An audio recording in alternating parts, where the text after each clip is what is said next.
LEGIO II Augusta did not begin as a legend. It began as an idea.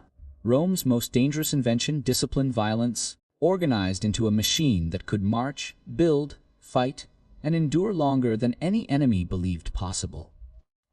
When people picture Roman legions, they imagine shining helmets, neat formations, and banners snapping in the wind. But the real story is usually colder, heavier, and more human. A legion is not only a symbol. A legion is hunger, fatigue, fear, mud, routine, and obedience, pressed into shape until it can break the world. And if there is one place where Rome's myth was tested at the edge of its reach, it was Britain. To understand why LEGIO Augusta matters, you have to understand what Britain represented to Rome. For Roman writers and Roman politicians, Britain was not simply another territory. It was an island beyond the familiar horizon, cold, rainy, and stubborn. It was close enough to tempt ambition, yet distant enough to feel like a challenge worthy of an emperor. Crossing to Britain meant crossing a hostile sea, and then stepping into land Rome could not control with roads, alliances, or fear alone. Britain was a trophy precisely because it was difficult. Long before Rome launched its full invasion, Britain was already woven into Roman imagination. Trade had existed. Tin, slaves, luxury goods, and rumors of wealth. The island was talked about, pointed to, argued over. Julius Caesar had crossed into Britain decades earlier, but his expeditions were raids, not conquest. Rome had tasted Britain, but it had not swallowed it, and as years passed, the island remained a symbol of unfinished dominance. A place Rome could claim it had reached, but could not claim it had mastered. Then, in the year 43 CE, Rome returned with a different intention. This time it was not a demonstration. It was an occupation plan. The Emperor Claudius needed legitimacy. He needed a victory big enough to justify his position, to silence doubts, and to show Rome that his reign would be remembered. Britain offered the perfect stage, dramatic, distant, and rich in propaganda value. The conquest would not only expand Rome's map, it would expand Claudius's image. So Rome assembled an invasion force made of multiple legions, each a weapon, each a statement. Among them stood a unit that would carve its name into Britain's story again and again: LEGIO II Augusta. Even the title matters. Augusta was not a casual label. In Roman military culture, titles were reputations worn like armor. They signaled favor, loyalty, and a history of service. A legion's name was a brand. It told the empire and its enemies what kind of unit this was supposed to be. A legion with imperial honor attached to its identity carried expectations. It was meant to perform. It was meant to endure. It was meant to make victory possible. By the time LEGIO Augusta was sent to Britain, it had already been shaped by the wider Roman world. It had lived through campaigns and political shifts that taught a legion how to survive not just battle, but uncertainty. Rome's legions were not always fighting barbarians at the borders. Sometimes they were fighting Romans in civil conflict, standing in the storm of imperial power struggles. Those experiences mattered because they formed the legion into something resilient. Trained not only to win fights, but to function under pressure, to obey quickly, and to adapt without breaking. Britain demanded exactly that kind of legion, because Britain was not simply a battlefield, it was a logistical nightmare. Its terrain was hostile to Roman expectations. Forests hid movement. Marshes slowed marches. Weather damaged equipment and morale. Roads were scarce.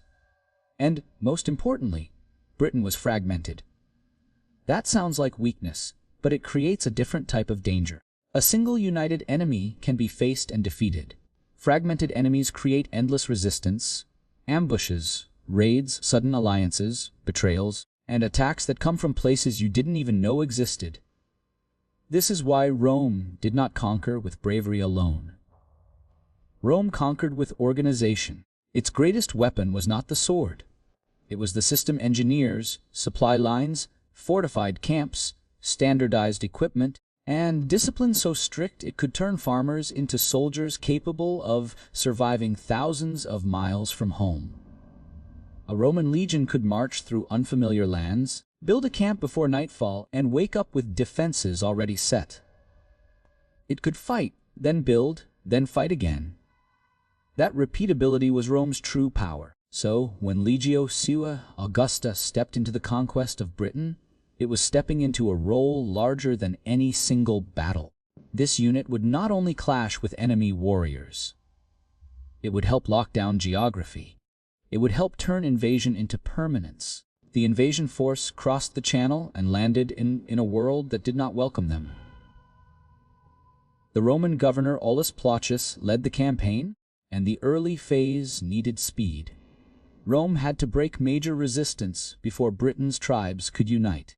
The political symbolism was so important that Claudius himself would later arrive in Britain to claim credit, to project imperial authority, and to make the conquest feel inevitable to Rome's people. But symbolism cannot hold territory. Only soldiers can. Legio Augusta moved through lands that fought back simply by existing. Every mile forward had to be secured behind them. A supply line is a vulnerable throat. If it is cut, the army chokes. That is why Roman campaigns were not just advances. They were networks, camps, roads, and forts built to ensure that yesterday's conquest did not become tomorrow's collapse. And every Roman move created tension. Forts planted on tribal land were not neutral structures. They were declarations you are no longer free. Each tax demand, each Roman merchant, each legal order following behind the soldiers turned occupation into daily friction. Even if Rome promised peace, the conquered felt the weight of being governed by strangers who believed they had a right to rule. This is where the story becomes more than a tale of conquest. Because conquest always creates resistance. Not immediately, not always in one unified form, but slowly, like pressure building under stone. And Britain was not going to submit quietly. The island would erupt in violence so fierce that it would nearly erase Rome's project entirely. It would test the discipline of Roman troops and the stability of Rome's administration. It would force legions to confront not only enemy warriors, but the terrifying reality of rebellion, when the conquered decide they have nothing left to lose. Legio II Augusta would face that crisis. It would be judged by it, and it would be shaped by it. Because the legion that conquers a land is not always the same as the legion that holds it. Holding requires endurance. It requires building. It requires surviving the long grind of occupation. And that is what makes Legio II Augusta so important. It became one of the most persistent pillars of Roman power in Britain, leaving traces not only in battle reports, but in stone, roads, forts, and the military landscape that defined Roman Britain for centuries. But first, the island had to burn. And when it did, Rome would discover the price of treating conquered people as if they were merely a resource. Rome conquered with steel, but it ruled with something far more fragile: legitimacy. And legitimacy is the first thing to crack when an empire overreaches.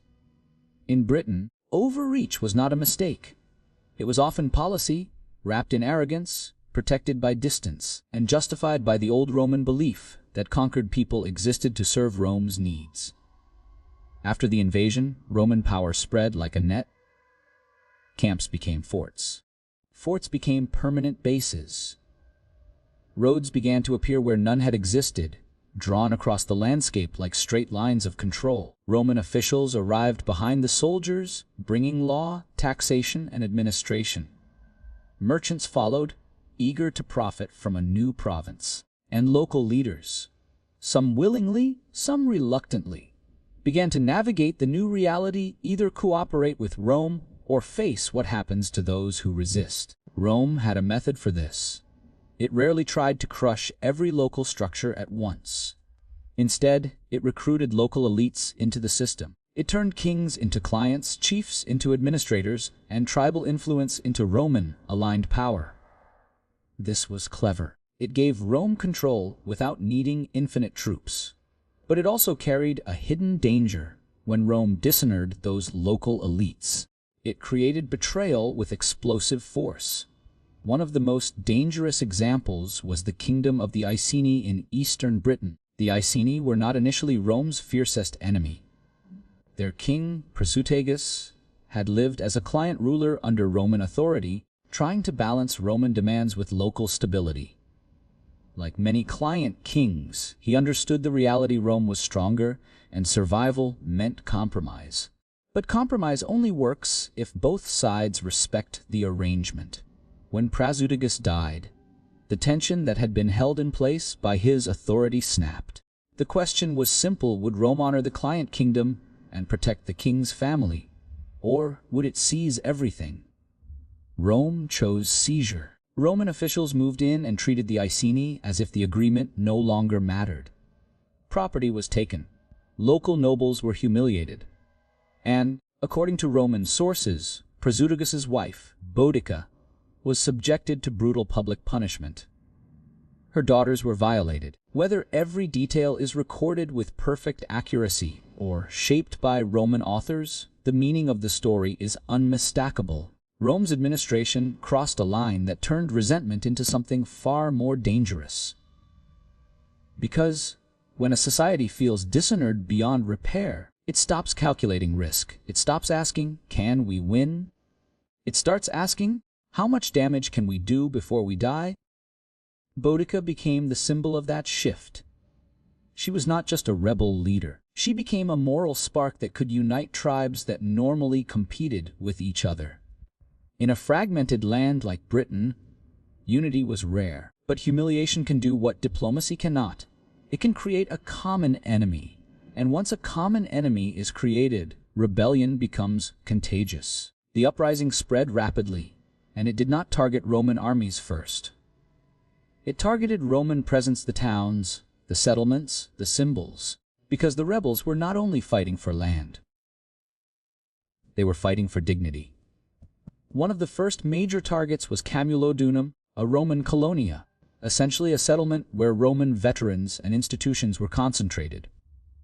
To Rome, it represented permanence. To the locals, it represented occupation. It contained temples, administration, and the visible architecture of Roman rule. The rebels attacked it and destroyed it with rage that sent a message louder than any speech. Rome's peace could burn. Next came Londinium, not yet the London of Empire, but already a growing commercial center.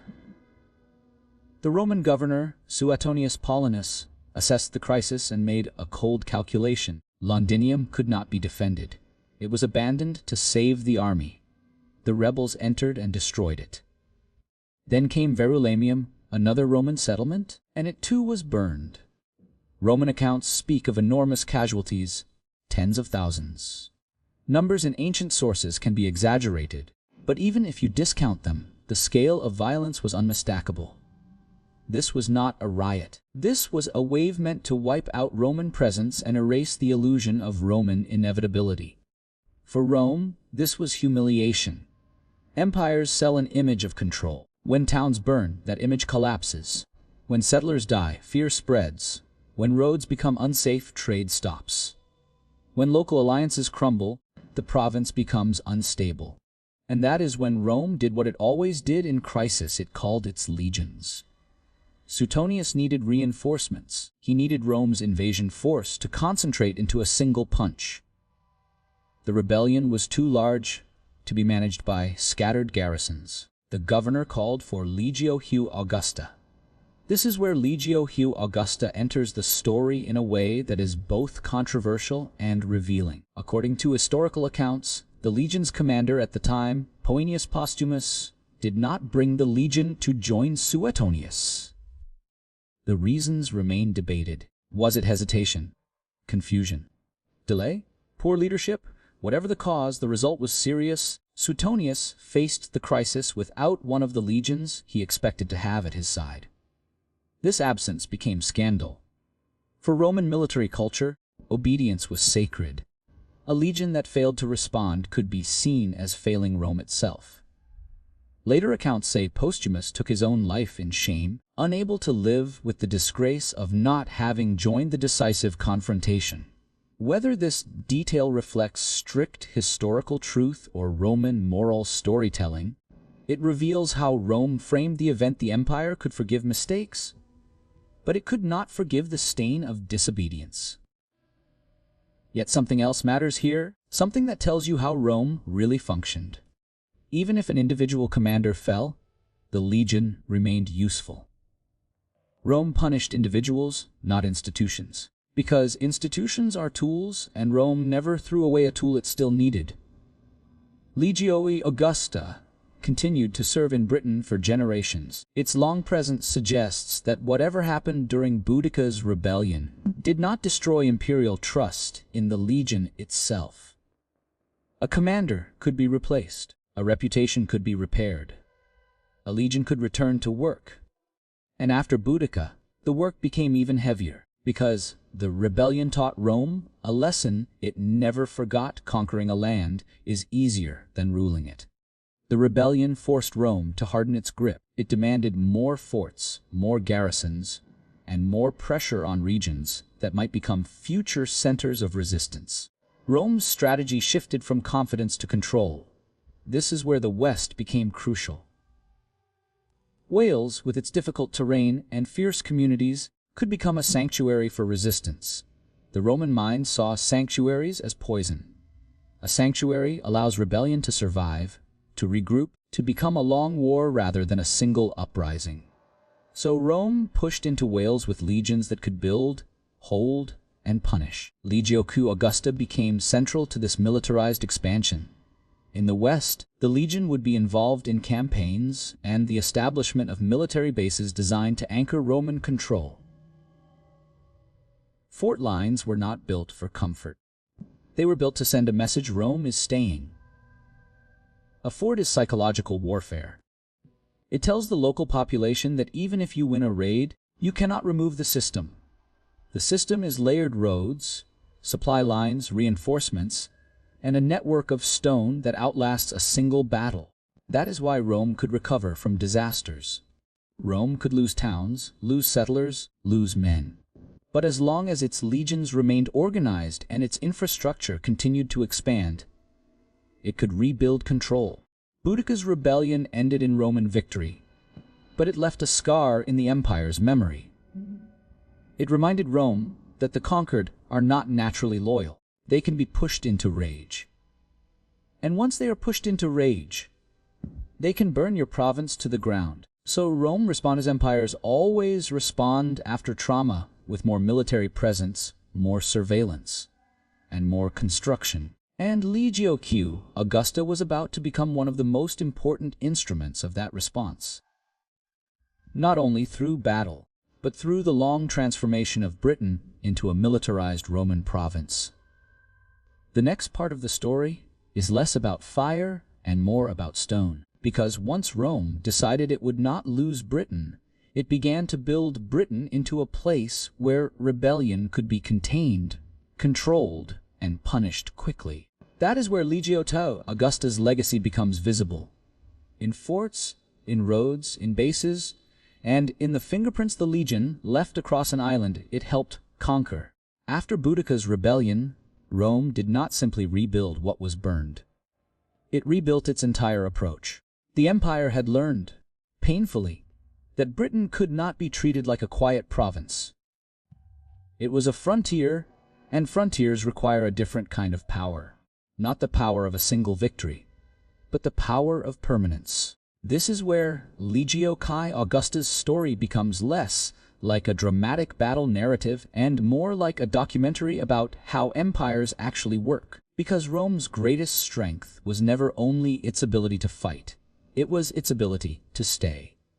To plant itself into the ground and refuse to be removed. And to do that, Rome needed legions that could build.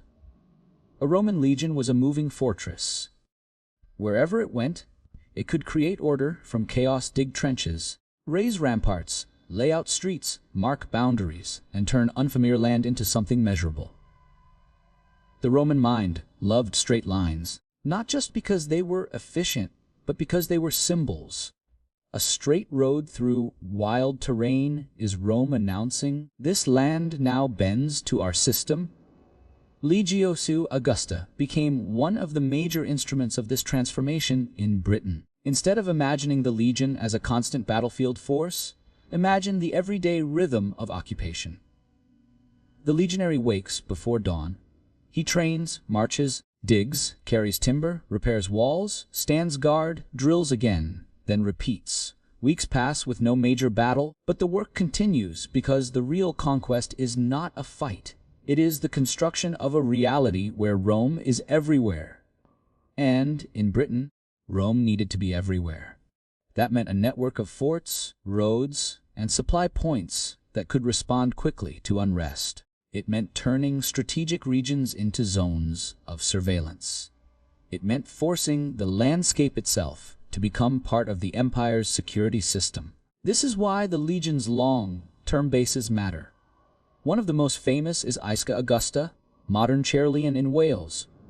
A legionary fortress was not a temporary camp. It was a permanent military city designed to house thousands of soldiers, store supplies, train troops, and project power across a region. A place like Aisca Augusta tells you something about Roman priorities. Wales was not just a region.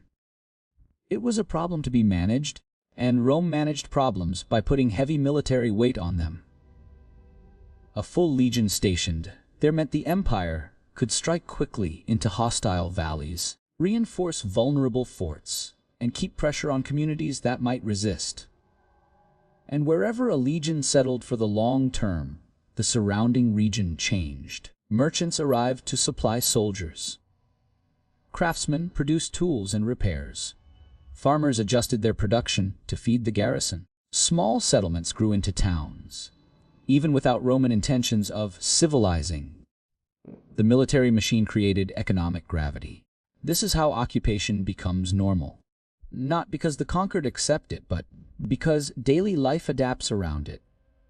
Yet Rome still wanted more than stability. It wanted expansion. The political logic of empire is almost always the same. Once you have conquered a territory, the temptation is to push further because each new victory becomes proof of strength.